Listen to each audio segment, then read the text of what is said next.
ready to go. Hello, my name is Shepley Richards, and today for my speech, we had to do an informative speech. And so today my topic is eating disorders. So I chose to do eating disorders because spring is coming up, and usually that is when people start wearing shorts, t-shirts, and often get insecure about their body image.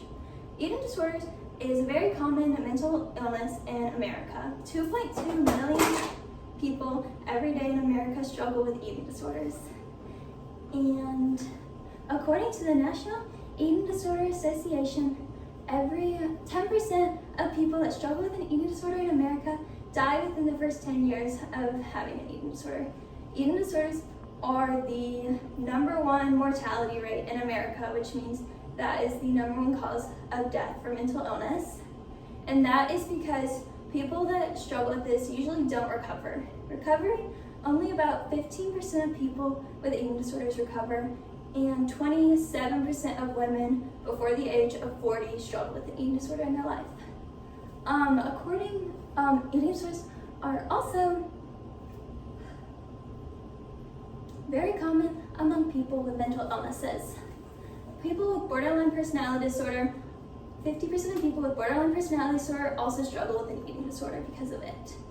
And having an eating disorder essentially means that you either make yourself throw up because of it, which is known as purging, don't eat, starve yourself, which is known as anorexia, or binge eating, which is called binge eating. It's where you just eat a bunch of food all at once. And then some people take different approaches where they will make themselves throw up because of it, or they will fall into a huge depression over everything that happens. Eating disorders is a very serious topic because many people die and recovery is not often talked about. Because it is such a hard thing to recover from, there is not a certain medicine that you can take. You can't be prescribed something to get over it. You have to go through intensive therapy. Many people are put into hospitals, have feeding tubes because their organs start to shut down, so their stomach stops learning how to process food normally. So they have to get hospitalized if they're severely underweight, and they could die. So this is a very serious topic in America that isn't discussed enough and needs more attention to it.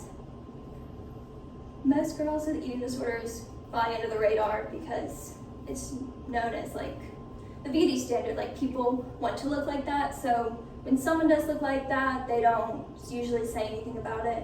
Many models promote eating disorders.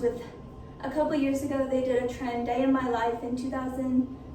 I'm not sure what the year was. It was early 2020s. They did many Day in My Lives where they would, what would I eat in a day of my life as a model. There's a big trend going around TikTok where they would have very small portions, calorie cuts, and more. They would excessively exercise before eating so that they would lose only fat, and they wouldn't be having any energy because they would not be eating the protein that they needed to digest and work out. So they would pass out, they would faint, they would be in the emergency room, and there were many awful things about it. Thank you for coming to my speech today. Good job, Shepley.